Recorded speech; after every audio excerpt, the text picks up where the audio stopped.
Welcome back, ladies and gentlemen, to another episode in our Max Colonization series. Today, we're going to be tackling Ujito. We have a couple of objectives here. The first, we want to tap into the resin that we're going to start producing from the tree, but we're going to need something to be able to feed it. Then we got to ship the resin all the way back to our home planetoid. We also want to tackle the tungsten volcano that we suspect is either here or here, because we want to make some beautiful thermium. But wait, there's more. We have finally found a neural vacillator.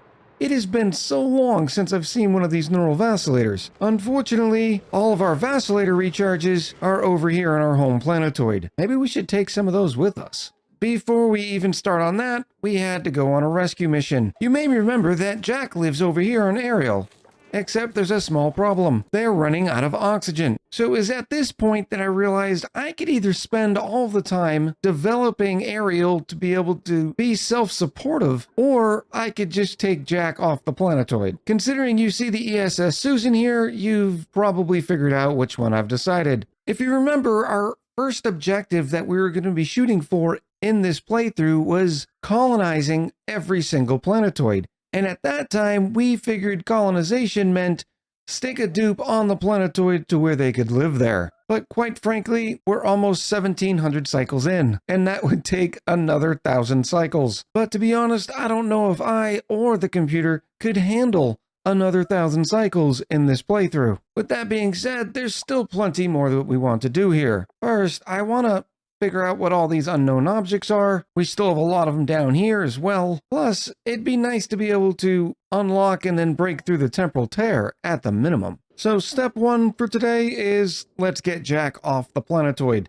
We're going to build a couple ladders, and then they will be able to join Lady Ruff inside. Next, we know there's an artifact somewhere on this planetoid. I just can't remember where I put it or if I've even moved it. But we want to load up that artifact on the rocket before we lift off. But now I'm starting to think, did we already grab the artifact from this planetoid? We've been playing this series for so long, I can't even remember what we did a couple of months ago on this very map. Let me know if you see the artifact here, because I just can't find it. And yes, every planetoid typically has a terrestrial artifact. With the ladders done, we can add Jack to the crew up the ship, and get ready for takeoff. We're not too worried about flight distance because Ariel is only 3 tiles away from our home planetoid, so there's really no risk for at least this rocket not making it home. Back on our home planetoid, we're preparing the ESS Let Us Land for its next mission over to Ujito. This involves dropping off a lot more new material and cooling down the interior, because if you remember from last time, it got a little warm in here. Additionally, we're not going to need a Trailblazer module or a Rovers module, so we might as well add some modules to this rocket that'll help out even more. I'm thinking a few more solar panel modules and possibly a large battery. I've always thought it was funny how you can change out an entire module and it just disappears when you just click the swap module button. Incidentally, if you really wanted to, you could then cancel these, and now the modules are just gone. The disadvantage is all the steel that went into the construction of those modules is now just gone.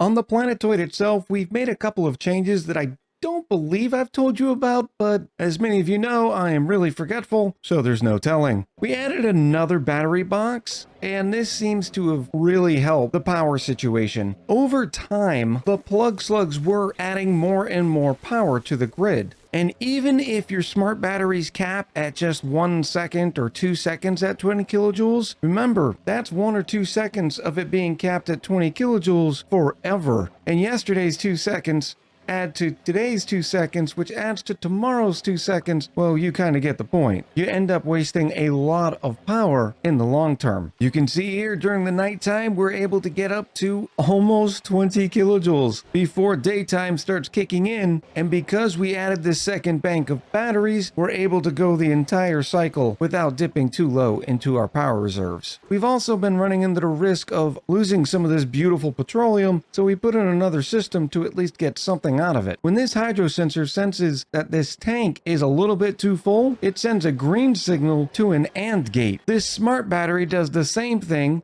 whenever the power drops below 20. But basically, both those systems turn on this petroleum generator where we start turning some of that extra petroleum into power. And the great thing about this setup is the petroleum generator produces a lot of carbon dioxide and polluted water, which we don't really need, so because it's actually in a vacuum, it just vents it all. We put a few pieces of drywall back here, so as the polluted water drips down, it serves the function of actually keeping the petroleum generator cool. And the polluted water eventually spills over to here where there is no drywall tile, and it just disappears into the vacuum of space. It's a nice little system for keeping your petroleum generator cool. While the dupes are finishing getting the lettuce land ready, there's one more thing I wanted to show you on the home planetoid, and that has to do with thermium. Remember, in order to make thermium, we need 95 kilos worth of tungsten and 5 kilos worth of niobium. Well, we have 2.5 tons of worth of niobium, but all the tungsten is sitting on this planetoid. Or is it? You know how we take aluminum ore and make aluminum, cobalt ore and make cobalt? Well, a little known secret is that the refined version of wolframite is actually tungsten, and we just happen to have almost 13 tons of it that we found on this planetoid. So why don't we go ahead and create some tungsten, shall we? And just like that, we have some beautiful refined wolframite, aka tungsten.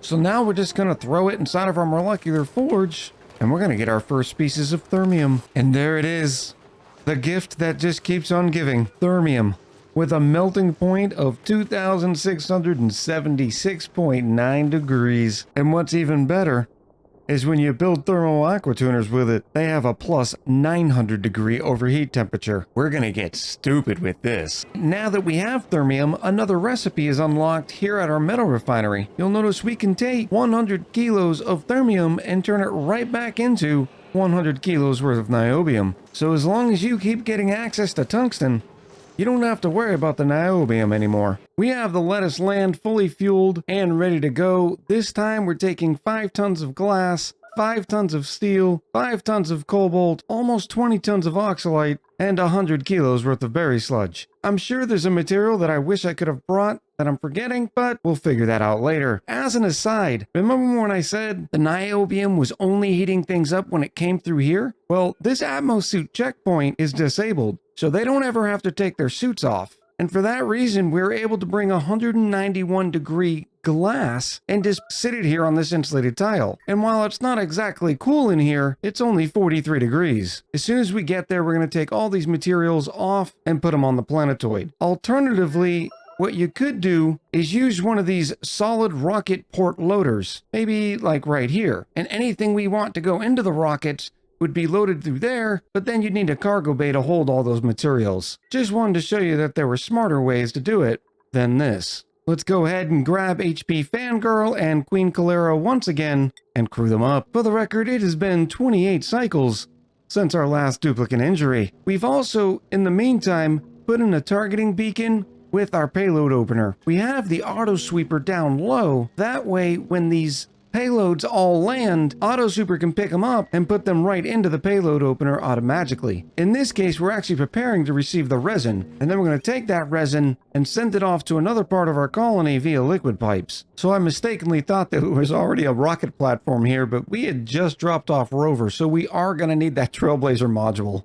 I mean, that could have been disastrous, huh? Speaking of rocket platforms, it looks like this is 39 tiles to the base, plus we'll need a couple for the rocket platform itself, so that rocket should fit nicely right here. Before we land it though, I'm going to want to change all these tiles here into insulated tiles. Otherwise, we're going to end up cooking a lot of this polluted oxygen and even this polluted water. Without further ado, let's go ahead and get this rocket going, shall we? While the lettuce land heads over to Eugito, we sent the Susan back out to this organic mass field. We're going to grab that artifact and some of that beautiful dirt. As it stands, we're at some sort of weird equilibrium with barely enough dirt to keep these sage hatches fed to keep them producing more coal.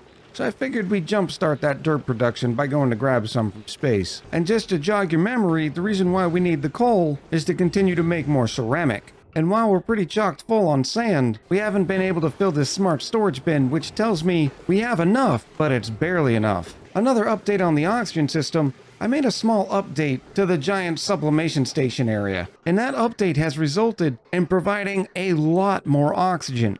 If I were to guess, I'd say in the neighborhood of 20 to 30%. Previously, all of the polluted oxygen would be absorbed by these deodorizers here on the first run, and very little of it would end up at the second run. So the deodorizers would hoard as much of the polluted oxygen as they could handle and then take their time converting it over into regular oxygen. So actually, by removing some deodorizers, and allowing more of the polluted oxygen to rise to these deodorizers, we've put a lot more of them into the business of making that oxygen, which then provides more oxygen for these gas pumps to be able to feed our colony with. Now every single oxygen line pretty much stays chock full, so I think we're going to grab another dupe here soon. We have loads of oxygen and almost 2 million calories worth of frost burgers. But at this point in the playthrough, I'm going to be picky. I want some sort of super dupe, so I'll let you know when I find them. Just to give ourselves a quick refresher on Eugito, it has 50,000 lux, so solar panels will come in handy. It has the tungsten volcano we're looking forward to, also a chlorine gas vent, and an infectious polluted oxygen vent. It has 4 biomes, space, marsh, magma, and jungle, but the planetoid is one of the smallest on the star map. You can see it's not very wide, and by looking at where the unknown disappears, you can see exactly how far down it goes. And by grabbing our digging tool, it stops there as well. So this is the size of this planetoid. Not a lot of living space. With the queen in their suit, it's time to launch them down to the planetoid. Nothing fancy. This is a perfect spot. Unfortunately, we are going to have to disassemble poor Rover because they're holding the door open. We are going to keep an eye on Calero's atmosuit. Right now, it's got 73 kilos worth of oxygen. Ideally, I'd like to get in here and build some tiles. But the only raw mineral we have is sedimentary rock. I should have thought about that before I left home. There is some more igneous rock down here, but we don't have access to that for quite some time. So the limiting factor is not going to end up being the time, it's going to end up being the material. We could end up putting some more sedimentary rock tiles here to hopefully absorb some of that heat, but the tiles would just get really hot and they'd transfer the heat. I suppose we could absorb that heat and then deconstruct them and then build something else with them to sort of reset the temperature of the sedimentary rock, but I don't know if all of that is worth it. This is going to sting a little bit. And the rocket finally turns off, and we're up to 300 and something degrees in here. Now this heat should dissipate after a little while, but that's definitely not something we want to keep doing. We've got the initial setup complete. We have a couple of plastic tiles here. That way the primary path that the dupes are coming in and out of is mostly protected. Now for the business at hand. All right, we've got everything dug through here. We even put a few storage bins down here. I originally had them up here, but figured the polluted water would really help drive down the temps of some of these hot materials. But now it's the exciting time to submit the bioscan.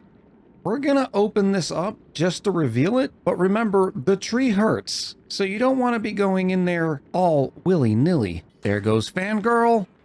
Oh, there she is. The beautiful Experiment 52B. Some of the important things that we need to do first is getting rid of all this polluted water. I think if we come down through here, we can actually make a path that won't get our duplicants hurt. And then we'll make a couple more ladders right here to be able to get through. Before we look to feeding the tree, we need to figure out a few different things. First, we're going to need some rudimentary power, at least to start. That way we can repair the atmosuits. I specifically did not bring any reed fiber because I knew there was a bunch sitting on this planetoid, and I think the solar panels are going to be perfect for this job. Then we're going to need to add some batteries, figure out where we're going to put those. I think what we're going to do is drop this tank a little bit, put a bunch of the stuff here, and then maybe put some batteries down here. This is a good start. We're going to be draining all this polluted water into this area here. Then we're going to dig over and see what is in this vent or geyser. We've also started putting in some of the solar panels, and I think we're just going to use regular old conductive wire. We brought 5 tons worth of cobalt, so that should be good. Well, my suspicions were correct, and here's the tungsten volcano. Right now it's dormant, which means it'd be a great time to be able to tame this, but I think we have other things that we'd rather prioritize. So this one is definitely not my fault. In fact, we can explicitly blame Queen Calero for building the mesh tile around Fangirl's face. I realized I needed more room to be able to put some steam turbines, so I ended up moving all these batteries up. Yes, I know, I could have dug up all these tiles, but where's the fun in that? We'll get around to those in a little bit. Otherwise, we're pretty set to start implementing our plan. We have our exosuit forge with our repaired Atmos suits. I remembered to put the gas vent in to get rid of all the carbon dioxide just in time, and our solar panels are doing great. Now, you may have noticed in other planetoids, I put the solar panels straight across. Here, we put them in this small pyramid formation, and the reason why has to do with the amount of light measured by lux on the planetoid. Right now, you can see this topmost solar panel is getting 360 watts. So when we do this pyramid, what you're looking for to make sure you have enough lux is you want the two bottom solar panels to add up to more wattage than you're getting from the topmost solar panel. If, when you add up the wattage being supplied by these two solar panels, and it ends up being more than a single solar panel, well, then you know the pyramid is worth it. Otherwise, you might as well just put them all in a flat row. In this case, we're getting a little over 400 watts on the bottom two solar panels, so it's worth it by about 50 watts. Now, if you've never done them in the pyramid formation, you do not put these side by side like this. You want to put a gap in between the solar panels, as much as space would allow, because the more of these panels that are visible, the more power you're going to produce.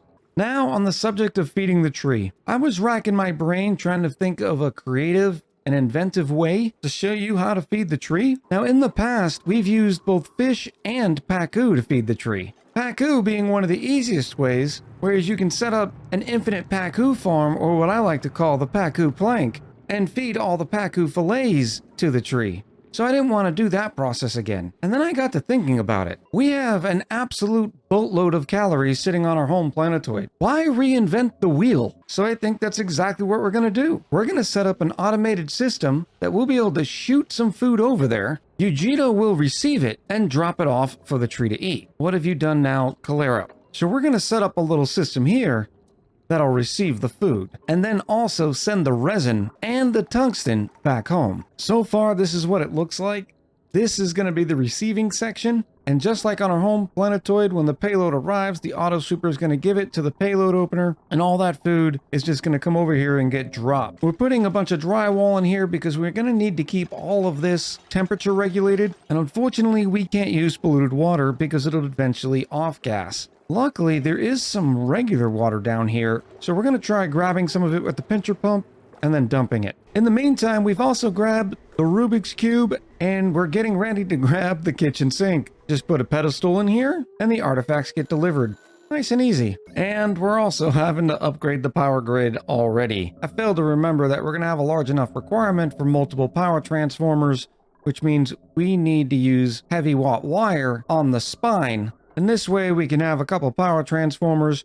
We'll have one strand supplying power for all of this section for the shipping and receiving of all of our goods, and then one that'll be supplying power to the thermo aqua tuner and all the equipment that's grabbing the tungsten. And as luck would have it, we're already up to 13.5 tons of thermium. I think we're gonna send some of this over and build our first thermium aqua tuner. We could get away with a steel one in the tungsten volcano, but it's sort of fitting to use thermium, considering the tungsten volcano is going to give us more of an ability to make more thermium. Unfortunately, the pitcher pump, as soon as we put it down there, decided, nope, can't see the water, so we're just going to use the payload opener and grab some liquid from our home planetoid. In fact, we're going to need supercoolant for our cooling loop anyways. The question is, how much do we send? The first of our supercoolant and thermium shipments are underway, and apparently they'll be to Eugito in about a third of a cycle. And so far, here's our setup. We have a little bit of supercoolant already. Once the rest of it arrives, we'll go ahead and deconstruct the liquid reservoir and put some supercoolant down in here. Look at that. It just works like a dream, doesn't it? But we'll go ahead and we'll drop a little bit of supercoolant down in here to be able to keep all this cool. And then we're going to get working on our tungsten volcano. Right now, I'm thinking about 3 steam turbines. That may not be enough. It's been a long time since I've dealt with a tungsten volcano, but we're going to go ahead and see. Also, I figured you'd want to know what these vents were. One's the chlorine, and the other's the infectious polluted oxygen vent. Oh, how very exciting. Now, had I thought about it a little better, I would have waited to build this conveyor chute until after the thermium was delivered, but as it stands, it's all going to be dropped off to the tree. Luckily, the tree doesn't eat thermium, but it's going to sting a little bit going to grab it. And when I said it hurts, I wasn't kidding. For some reason, Queen Cleo decided to build this ladder right in front of the tree. Can we please run away now? We'll go ahead and put a couple of triage cots right here before we try to go sweep all this up. Now let's see how long they stick around after they pick items up. Well, that wasn't too bad. Just one or two thwacks. Now that the thermium and the supercoolant's here, I think we're ready to get started. This is going to take a little bit. All right, I think we're about ready. And it's a good thing too, because the tungsten volcano is going to erupt in 5.5 cycles. Well, in 5.5 cycles, it's going to come out of its dormancy period. So we have a little bit to wait. Let me start by doing the explaining over on our home planetoid. Whenever we decide we want to feed the tree, we're going to go over to this conveyor loader. We're going to allow manual use, and we're definitely going to take off thermium, and then we're just going to pick something for the tree to eat. In this case, we have a little bit of spare barbecue, so we're going to let the tree eat some meat. From there, the meat gets loaded into this interplanetary launcher, and once it has 200 kilos worth of barbecue, which I know is a lot, it launches it. It then takes its short space flight across the star map, where we hit Yugito. You've already seen this system work once. The payloads will come down right next to this targeting beacon. The auto sweeper will pick up the payload, throw it into the payload opener, and then the barbecue is going to come down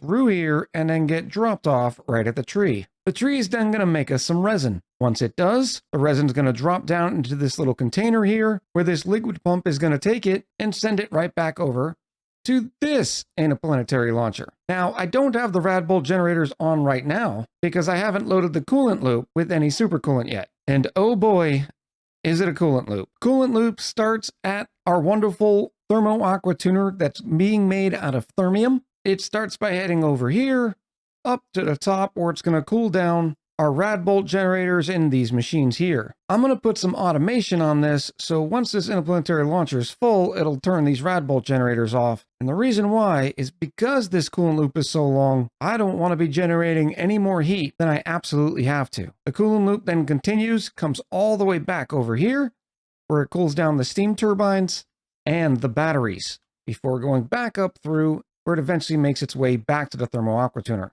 So I wanted to get 3 steam turbines in here, and we did, but a couple of the inputs ended up being blocked. These 2 outer steam turbines only have 4 inputs. Not a huge deal, I'm hoping. After analyzing this volcano, it looks like it's going to erupt with 7 kilos of tungsten for 60 seconds. Unfortunately, it does it at 3,700 degrees. I may have to end up putting a 4th steam turbine in here and extending this whole thing. I really hope not, because that decision was based on laziness, because this is where the liquid lock was. We had to go fishing for some more materials. In this case, there was a bunch of igneous rock down here. Not a lot of raw minerals on this planetoid. And between all those insulated pipes and these insulated tiles, it took a lot. We had some obsidian, so we used it for the outermost layer here and for the bottom right here, because I believe that's where it's going to get the hottest. We also managed to get some salt water out of ye old mini pod, and that's what we've dumped into here, and I hope this is enough salt water to be able to absorb that 3,700 degrees. But now that I'm saying it out loud, I don't know if it's going to be. Well, look at this. The printing pod gave us some ice. We'll absolutely throw 4 tons of ice in here. Now it's time to fill up the coolant loop, but our resources say that we only have 275 kilos worth of supercoolant left, so I don't think that's going to be enough to fill it. So I'm definitely going to need to ship some more over, because at 10 kilos per pipe, we're going to need probably triple that amount of supercoolant. I'm also loading the rest of the salt water into here because the more water we have in here, the better. Well, as long as it's not so much steam pressure that it stifles the tungsten volcano. Look at this, the first shipment of barbecues here. There's 624,000 calories for the tree to eat. Needless to say, I think the tree's going to be at it for a little while. That resin's only coming out at around 30 degrees. I could actually save some coolant by just using the resin to keep all this cool before it's shipped off. In fact, I'm going to make that change now. As soon as the rest of this coolant comes by, we'll just flip it right here. Also reminds me I need to put a couple of radiant pipes right here to keep these transformers cool. All right, change 1. The resin's going to come up through here. It's going to go into this insulated pipe right here, go around, circulate through these radiant liquid pipes before ducking back down and then going into the interplanetary launcher. That is a much simpler solution, and it'll require far less supercoolant. All right, that looks a lot better. Now, once the rest of that supercoolant gets here, the only thing it'll have to cool is a couple of power transformers, the batteries, and the steam turbines. But the big risk to this project is going to be whether or not the 3 steam turbines can eat enough of the heat fast enough before it breaks the auto sweeper, the conveyor loader, and the thermo aqua tuner. We have our little ice chunk in there, and I just realized there's a little bit of debris left. Okay, one more time. We may have gone a little bit overboard with how much supercoolant we've sent. We still have almost 400 kilos worth. And I'm going to start clearing this area out for the inevitability that I'm going to need another steam turbine. The question is, do you think I could get that done in 2 cycles? I don't know, but we're going to try. Step 1, moving these transformers over, rerouting some power, and I don't need a big liquid lock here. I don't even need to open the whole thing up. Just a little bit of room to add just 1 more steam turbine. I'd feel a lot better with 4, so I think we're going to try. Alright, once again, we're pushing the limit. We've almost got the power moved. We are putting the steam turbine down, and I think the best way is going to be to reopen this liquid lock and sort of build it from the inside out, because we definitely don't have enough time to re-vacuum out a whole nother area. We're down to 1.3 cycles, and then fingers crossed it's going to take a little while to erupt. All this time and all these away missions, and Calero's construction skill is still only a 5. For those of you disappointed that I didn't make a Pacu ranch to feed the tree, this is kind of the reason why. We are running a lot of critters, and so to invite an infinite amount of Pacu is just not something I wanted to do. As it stands, we've actually stopped collecting eggs in our starvation ranch for our Drecos, and are now sending them directly to the kitchen. That way, I don't have to worry about cleaning that room up every so often. We have 334 tons of plastic and 1,865 units of reed fiber. So I think we're gonna be okay.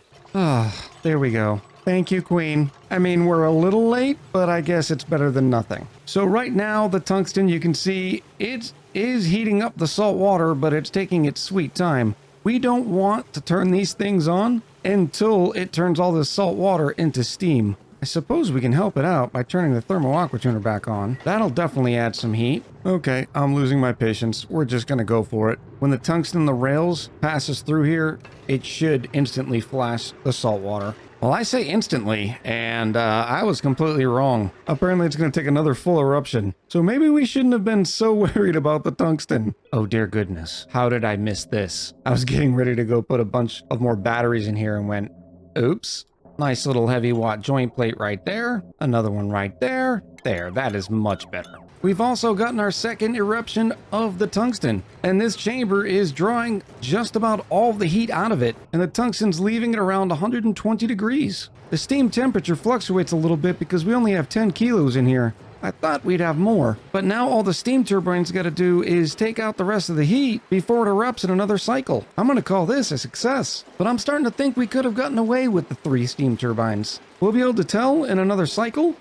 If these steam turbines haven't stopped, that'll give us our answer, because that'll mean there's still heat in this room that they needed to destroy. But even just while I'm sitting here talking, we're already down to 137 degrees, so I'm not worried about it in the least. And there we go. All the heat was destroyed, and we still have 0.8 cycles to go. Now, I'm going to call it a success. Our payload opener is ready to receive. It's dumping all the solid materials right here into the petroleum, so all those metals will be further cooled down. But the liquid's going to take the very long route all the way through the colony, all the way down into our industrial brick. The resin will drop right out of this vent, where it'll boil at 125 degrees, releasing steam and iso resin. I'm going to leave Calero and Fangirl on the planetoid just to make sure everything's still working in 10 to 20 cycles, and then we'll send them on home. We did a lot this episode. We set up our shipping and receiving department over on Eugito, sending off some tungsten and resin. We've set up our system to feed the tree, and we tamed an entire tungsten volcano. That's not bad for one episode's worth. So once again, I'm going to ask you in the comments below, let me know what else you want to see. Because right now it's cycle 1700, I'm thinking maybe we just open the temporal tear and send a dupe on through. We've been playing this colony for so long, the game is about to hit its second update since we started the colony. For instance, we don't have the cool sleeping machine or the new critter machine. And if you haven't heard, there's a new update on the horizon, and it apparently is adding a whole bunch of new things. So I think we'll time the creation of a new colony with the release of that next update. I don't know. We'll see. Let me know what you think in the comments below. So until next time, I'll talk to you soon.